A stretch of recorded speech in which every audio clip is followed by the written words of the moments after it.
Bismillah. Assalamualaikum warahmatullahi wabarakatuh. Alhamdulillahilladzi hadana hada wa ma kunna linahtadiya an hadana Allah. Asyhadu an la ilaha illallah wahdahu la syarika lahu wa asyhadu anna Muhammadan abduhu wa rasuluh. Amma ba'd. Oke, kalau ada noise Bapak ya. Ini rekamannya di tempat ini. Bapak ya.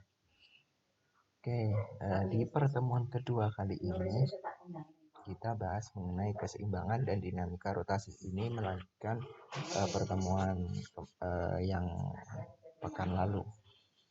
Yang kita bahas baru kulitnya doang. Nah, kali ini kita bakal bahas sampai ke dalam-dalamnya. Nah, biar gak lama-lama langsung aja kita masuk ke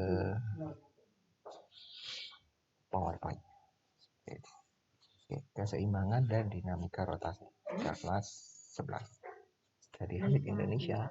Karena belajar nggak ada habisnya. Ada publikasi. Nah, kita mulai dari definisi dulu nih. Nah, definisi dari dinamika rotasi adalah ilmu yang mempelajari tentang gerak rotasi dengan memperhatikan aspek penyebabnya, yaitu apa? Momen gaya. Nah, momen gaya ini lebih sering dikenal dengan torsi. Nah, inilah yang menyebabkan terjadinya percepatan sudut. Suatu benda dikatakan melakukan gerak rotasi jika semua bagian benda bergerak mengelilingi poros atau sumbu putar. Nah, sumbu putar terletak pada salah satu bagian dari benda tersebut. Nah, benda tegar merupakan benda yang tidak mengalami perubahan bentuk akibat pengaruh gaya. Nah,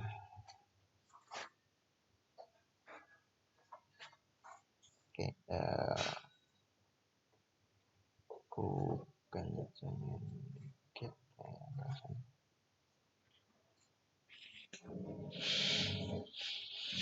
Nah, sehingga dalam melakukan pergerakan, benda tersebut tidak mengalami perubahan bentuk dan volume benda. Benda tegar dapat melakukan gerak translasi dan rotasi.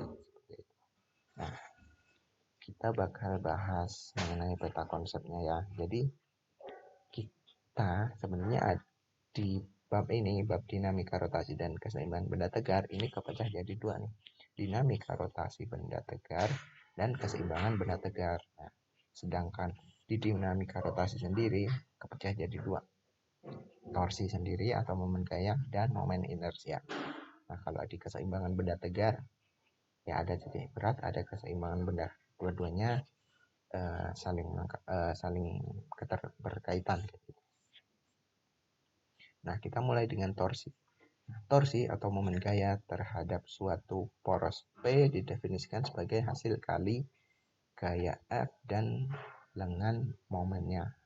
Nah, besarnya torsi itu dinotasikan dengan simbol ini.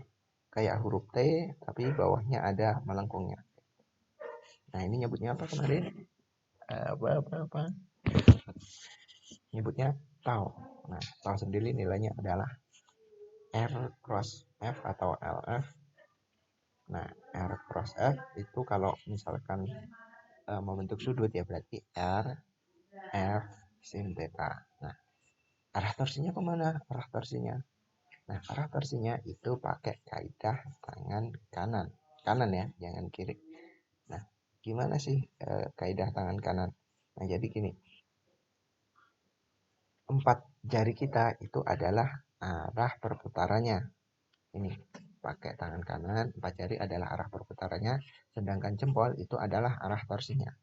Maka kalau misalkan ditanya jam dinding, nah jam dinding itu arah torsinya ke depan, kemana? Ke keluar atau ke dalam tembok atau ke kanan atau ke kiri kayak gitu. Kita lihat pakai kaidah tangan kanan. Mutarnya ke kanan kan ya, berarti gini. Memutar ke kanan, 4 jari kita ke arah kanan dan jempolnya ke arah ke dalam tembok. Nah, berarti dia bakal masuk kayak gitu. Kalau jam kebalik ya berarti, tapi nggak ada jam kebalik juga kan. Tinggal dibalik kayak gitu. Oke, sip. Nah, di torsi ini, gaya merupakan sebab bergeraknya suatu benda. Nah, gaya kan sebab bergeraknya suatu benda. Nah, dalam gerak rotasi yang menyebabkan benda berputar namanya momen gaya. Kalau di gerak translasi yang bikin gerak itu gaya. Kalau di gerak rotasi yang bikin dia berputar itu momen gaya atau torsi. Nah, momen gaya sendiri didefinisikan sebagai hasil kali antara gaya F yang tegak lurus dengan jarak dari sumber rotasi ke arah garis kerja gaya R. Nah, ini. Apa tadi ini simbolnya nyebutnya tau sama dengan R cross F. Kalau misalkan membentuk sudut berarti ya tau R dot F sin theta. Dan nilai-nilainya ini. Torsi itu satuannya Newton meter, satuan SI. Kemudian gaya satuannya Newton dan R jarak gaya ke sumber rotasi, satuannya meter. Dan tau theta itu adalah sudut apit antara R dan F. Gimana nih kalau gayanya banyak? Momen gayanya berarti kan juga banyak. Nah, berarti ya tinggal dicumain aja sigma tau sama dengan tau 1, tau 2, tau 3 sampai tau ke N. Seperti itu. Nah, contoh soalnya. Nih, panjang batang PQ adalah 4 meter dan beratnya 150. Berapa gaya F minimum yang dikerjakan di Q agar batang lepas dari penopang R? Gitu. Nah, gimana nih?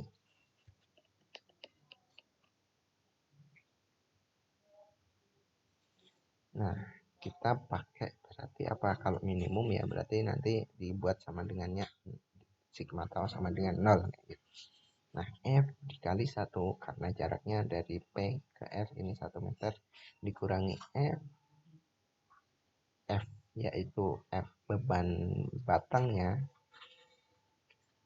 beratnya 150 Newton dikali 1 juga. Sehingga F nilainya 150. Oke, biar lebih paham lagi coba soal yang ini nih. Nah, batang PQ horizontal beratnya 60 Newton. Jadi ini batang ini beratnya 60 Newton. Kemudian menggunakan engsel di titik P. Jadi engselnya di sini nih. Nah, pada ujung Q diikat tali Nah, di ujung Q ditali ke arah R dengan sudut Pak. Sudutnya ngikutin di sini. Di sini theta, ya udah theta. Nah, kita ikutin aja apa yang ada. Nah, ini ditanya gaya tegangan tali di sini gimana? Ini di sini nggak ada. Tapi aku tahu nih. Nah, gaya tegangnya di sini berapa? Nah, pakai ini sama kayak tadi sigma tau sama dengan 0. Nah, di sini T gaya tegangnya dikali sin theta karena sudut membentuk theta. Kemudian jaraknya dari R panjangnya P ke Q. Nah, itu sama dengan 60 dikali setengah. Itu 60 itu beratnya batang, kemudian setengah itu karena titik pusatnya di tengah-tengahnya ya. Dikali R panjangnya PQ ya. Ditambah 40 dikali R panjangnya PQ. Maka setengah T sama dengan 30 plus 40 atau T sama dengan 70 kali 2 yaitu 140.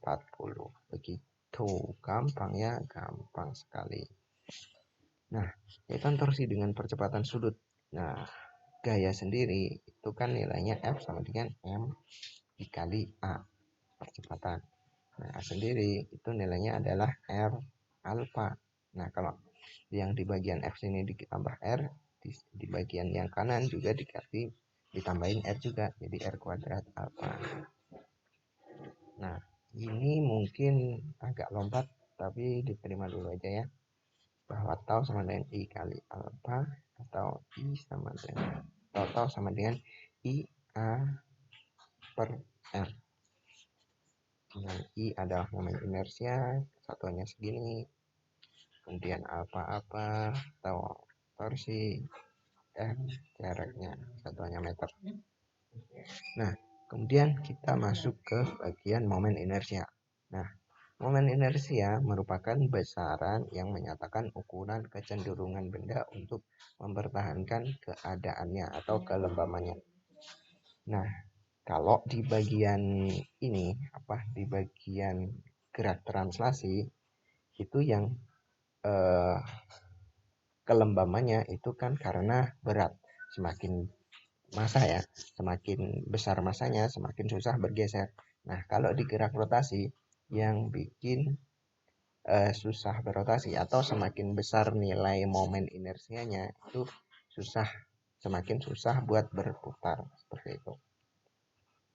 Nah, momen inersia sendiri didefinisikan sebagai hasil kali antara massa partikel dan kuadrat jarak partikel dari sumbu rotasi. Secara matematis, momen inersia dapat dirumuskan sebagai berikut.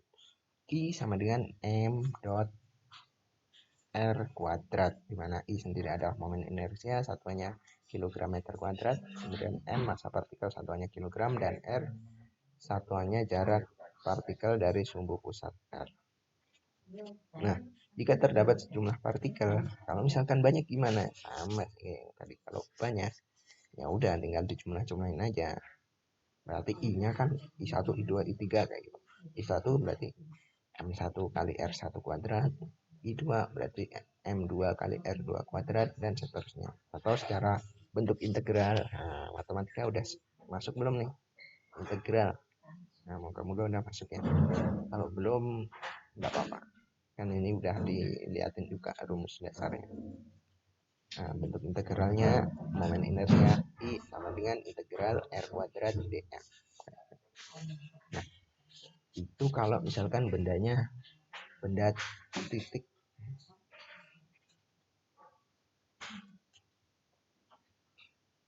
atau benda yang jelas ya.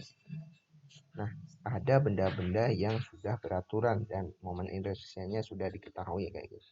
Dan ini sebaiknya dihafal karena ya gampang kok, tinggal dihafal aja depannya ini, kayak misalkan ini batang silinder berarti 1/12.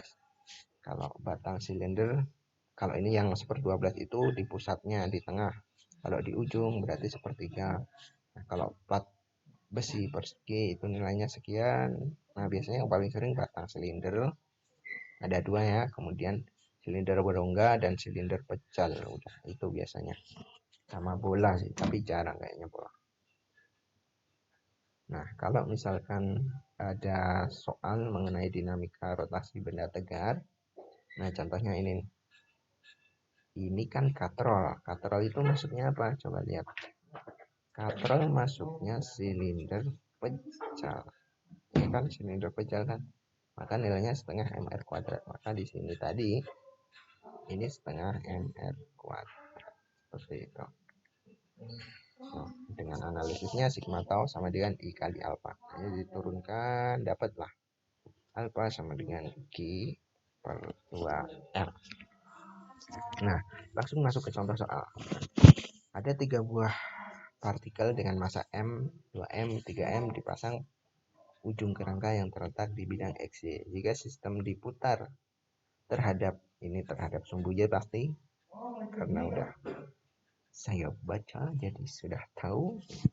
Masanya diabaikan sistem sumbu Y, maka momen inersia sistem itu, nah nih, berarti yang di sini karena sumbu Y berarti ini sigma M dikali M R kuadrat. Yang benda yang 3M ini berarti 3MA kuadrat. Kalau yang M ini M dikali 2A kuadrat, maka nilainya I sama dengan 7MA kuadrat. Oke. Contoh soal lagi gini. Kalau misalkan sebuah batang silinder homogen dengan panjang 60 cm dan masanya 4 kg diputar dengan poros di pusat massa, berapa momen inersianya? Nah, nih lihat. Silinder homogen. Nah, silinder homogen. Ingat-ingat silinder homogen berapa? Per 12. Coba cek. Silinder homogen. Ini batang silinder homogen per 12. M dikali L kuadrat. Nah, tinggal dimasukin M nya 4 kilo, L nya 60 cm.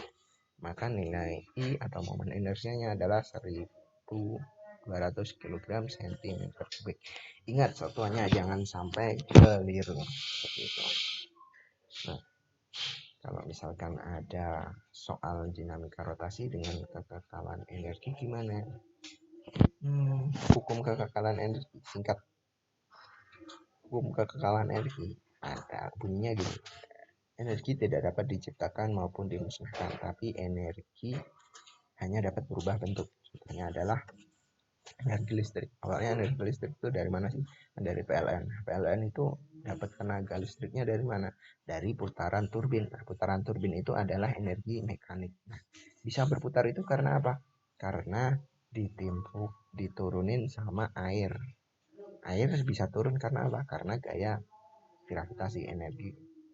Gaya gravitasi kayak gitu. Jadi dari energi mekanik kemudian jadi energi listrik, dari energi listrik dialirin ke rumah, kalau jadi ditaruh dialirkan ke lampu jadi energi cahaya. Nah, energi cahaya sendiri juga menghasilkan energi panas dan seterusnya.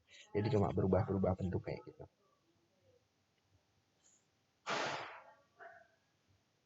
Nah, kalau energi kinetik rotasi itu nilainya kan ini Eka rotasi I, Eka sama dengan setengah I omega kuadrat. Jadi kalau misalkan energi kinetik translasi ini yang udah tahu kan ini setengah mv kuadrat.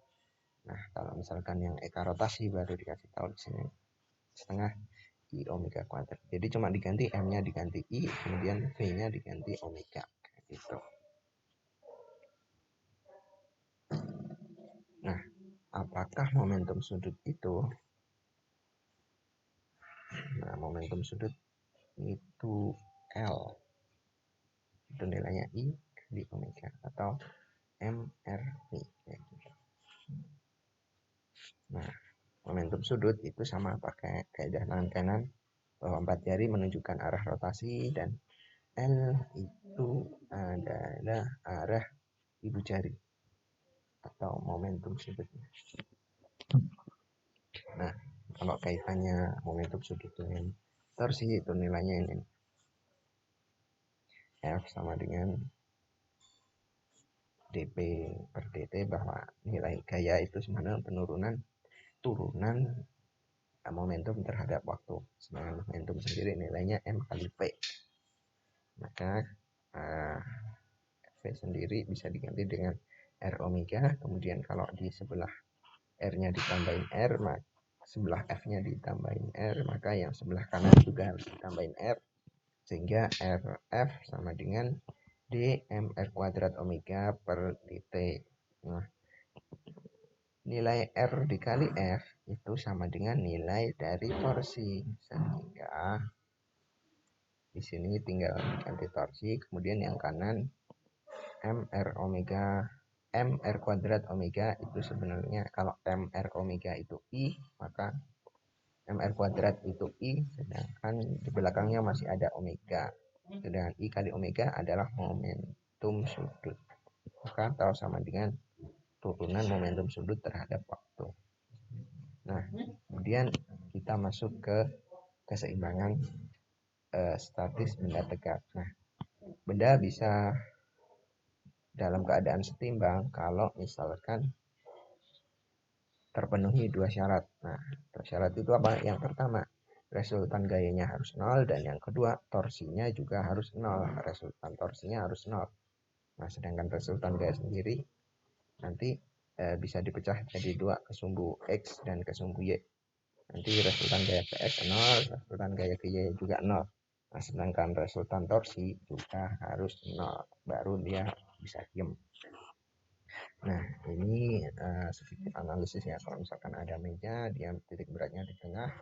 Dan kalau ada kotak, berarti dia di tengahnya. Nanti tinggal dikali dan dijumlahin dengan perkalian dengan pengali bobotnya. Nanti didapatkan titik pusatnya, titik keseimbangannya. Nah, kalau ternyata kotaknya digeser, berarti ya mejanya tetap titik pusatnya di tengah dikali bobot atau masanya, kemudian boxnya juga di tengah-tengah box. Nanti titiknya jaraknya berapa dari tengah, tinggal dikaliin seperti itu. Oke, apakah titik berat itu?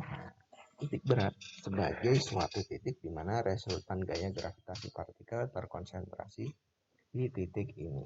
Nah, gimana sih cara nentuinnya? Nah, ini kalau benda-benda tertentu ya, kalau misalkan batang, berarti ya tinggal ambil aja tengah-tengahnya. Kalau segi empat gimana? Segi empat atau persegi panjang ya, tinggal tarik aja diagonal sebelah, kemudian tarik diagonal, nanti perpotongannya pasti adalah titik keseimbangan. Sengaja. Kalau lingkaran di tengah-tengahnya, kalau segitiga juga sama, diagonal dari 3 titik, kemudian cincin di tengah-tengahnya, silinder di tengah, kerucut juga di tengah. Nah, kalau di sini nih, kalau misalkan bendanya nggak beraturan atau ada beberapa benda, maka gimana caranya? Nah, caranya adalah dengan penjumlahan berbobot. Nah, contohnya ini di sini nih. Jadi dilihat dulu ke arah sumbu horizontal sama sumbu vertikal. Nah, ke arah sumbu horizontal ini berarti nanti kalau W1 dikali X1, W2 dikali X2 dan seterusnya. Dibagi dengan total berat tiap titik. Nah, selanjutnya kalau Y juga sama. Berat benda 1 dikali titik pusat benda 1. Kemudian berat benda 2 dikali titik pusat di benda 2 dan seterusnya sampai benda terakhir, kemudian dibagi dari total berat keseluruhan benda. Seperti itu. Nanti baru dapat keseimbangan yang umum. Jadi di titik X berapa, Y berapa seperti itu. Nah, kenapa sih titik berat sering diidentikan dengan pusat massa? Ya karena titik berat itu merupakan titik yang mana kalau misalkan kita sentuh kayak tadi, misalkan HP itu diambil diagonalnya terus diambil tengahnya, ini titik berat. Nah, ini pusat massa. Jadi kalau misalkan kita taruh di satu tempat di pusat massanya itu, dia bakal seimbang dan gak jatuh gitu. Nah, jenis keseimbangan ada 3 nih jenis keseimbangan, yaitu stabil, labil, dan netral. Nah, keseimbangan stabil itu kalau keseimbangan yang dialami benda di mana sesaat setelah gangguan kecil dihilangkan, benda akan kembali ke kedudukan seimbangnya semula. Nah, kalau keseimbangan labil itu keseimbangan yang dialami benda di mana sesaat setelah gangguan kecil dihilangkan, benda tidak akan kembali ke keadaan semula. Nah, keseimbangan yang terakhir yaitu keseimbangan netral atau indifferent. Itu keseimbangan di mana gangguan kecil yang diberikan tidak akan mempengaruhi keseimbangan benda tersebut. Nah, cara gambarnya kayak gini nih. Nih, keseimbangan labil itu kayak gini. Jadi senggol sedikit jatuh. Kalau yang kedua itu keseimbangan stabil, kalau kayak gini nih contohnya, corong dibalik, disenggol-senggol tetap dia seimbang. Nah, kalau yang netral ini karena posisinya bentuknya simetris kayak gini, digeser sedikit ke sana ya bergeser, tapi dia posisinya kayak gitu juga gitu. Dia tetap, jadi dia netral seperti itu.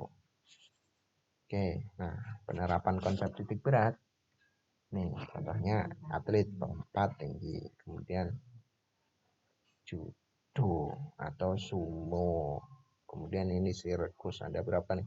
11. Nah, kanan 4, kiri 4, tengahnya 3. Sirkus itu keseimbangan juga ya. Nah, kemudian masuk ke contoh soal. Nah, ingat selalu kalau misalkan habis dapat materi, latihan-latihan soal, makanya di materi sendiri Mas cantumin latihan soal biar nanti biar terlatih, dan nantinya diharapkan kalian juga latihan soal dari soal yang lain kayak gitu, dan kalau bisa yang belum ada penjelasannya kayak gitu.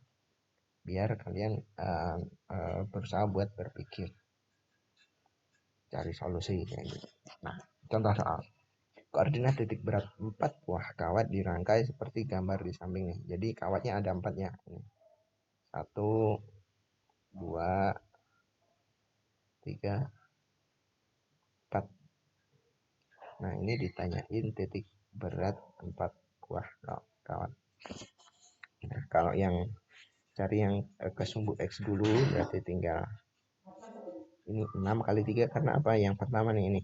Nah, ini panjangnya 6 dan titik pusatnya di tengah-tengahnya ya di titik 3. Kemudian 7 kali 2 ini panjangnya kawat yang di sini. Ini panjangnya 7 karena 4 ditambah 3. Kemudian titik pusatnya 2 dan 6 dikali 6 ditambah 4 dikali 6.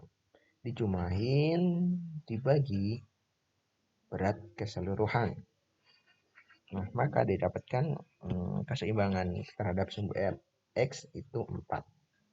Dan yang di sumbu Y juga sama perhitungannya, tinggal diganti X-nya diganti Y dan didapatkan keseimbangan terhadap sumbu Y itu 3,67. Oke, seperti itu. Oke, kita cukupkan sekian dulu. Nanti habis ini ada link presensi untuk nanti di situ ada 5 soal buat latihan nanti buat ada penilaian juga. Nah, silakan kalian kerjakan untuk bahan nilai harian seperti itu. Oke, kita cukupkan sekian dulu. Kalau ada salahnya saya mohon maaf. Kita tutup dengan doa kafaratul majelis. Subhanakallahumma wa bihamdika asyhadu an la ilaha illa anta astaghfiruka wa atubu ilaik. Wassalamualaikum warahmatullahi wabarakatuh. Study Halik Indonesia karena belajar ada habisnya. Sip.